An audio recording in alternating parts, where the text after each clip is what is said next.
As you've seen from many of my videos, this is my 2001 Honda Civic. It's a LX non-VTEC.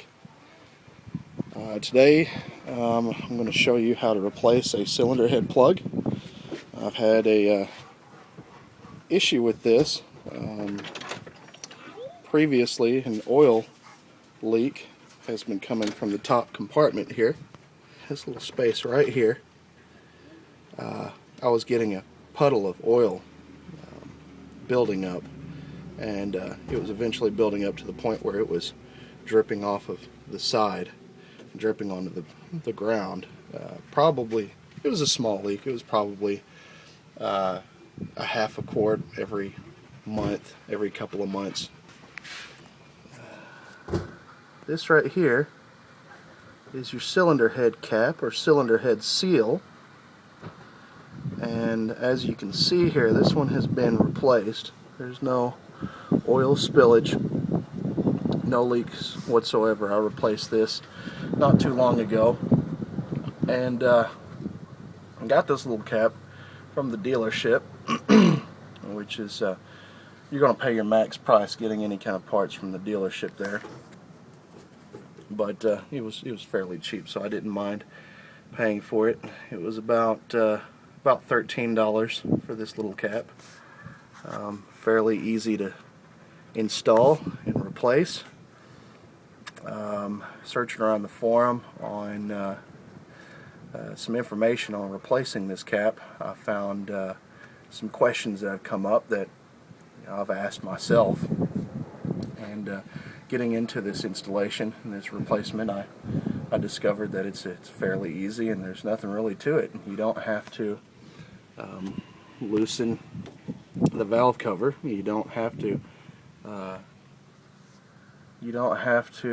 uninstall the crank or the camshaft, or loosen it or move it in any manner. It makes for about a 5-minute installation.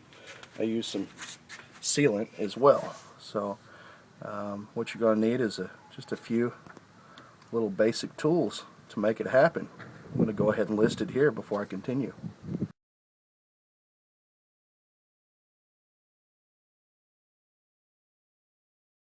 All we need is one tool.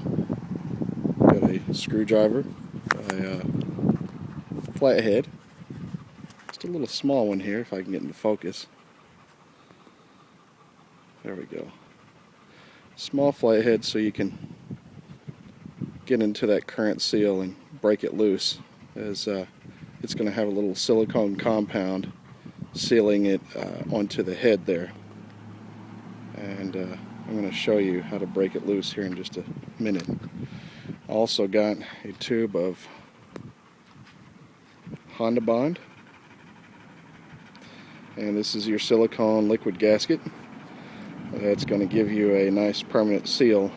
So we want to go ahead and start off. Get yourself a rag, get your flathead screwdriver, and we can go ahead and get started in prying this old seal off of that head.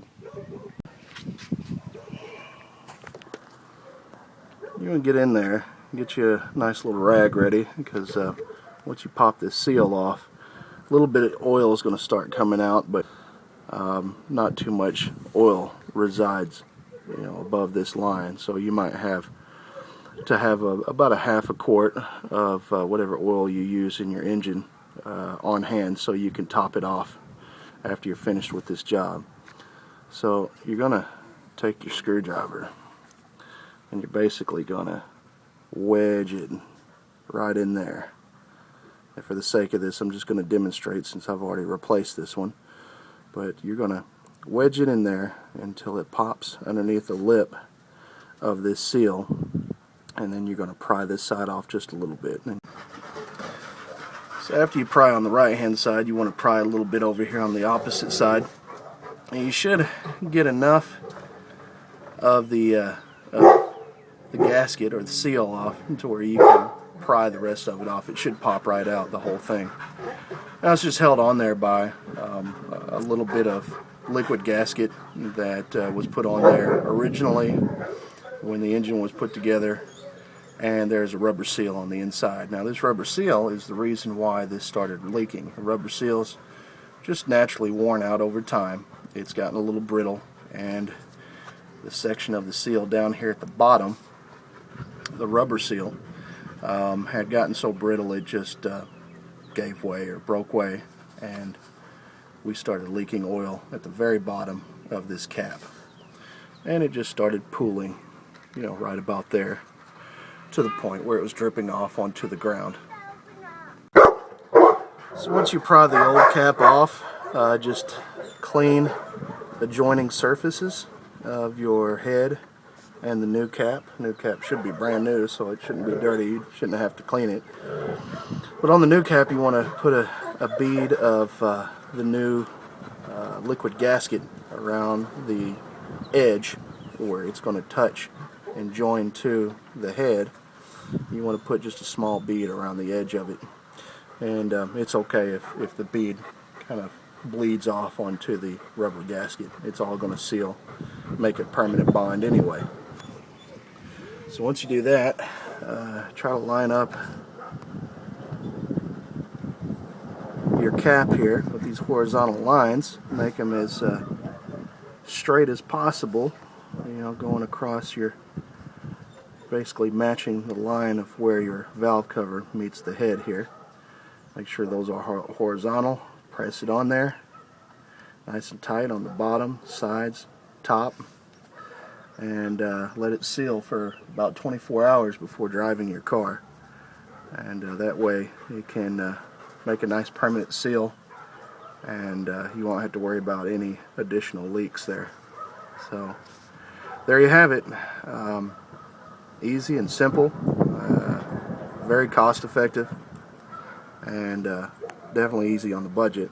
So anybody can take care of this little issue right here. So anybody who had questioned whether or not you've got to deal with the rocker cover or your camshaft, this time around you get to leave those alone. So appreciate you watching. Please watch my other videos, subscribe, share my links with friends and family, and we'll see you next time. Thanks again.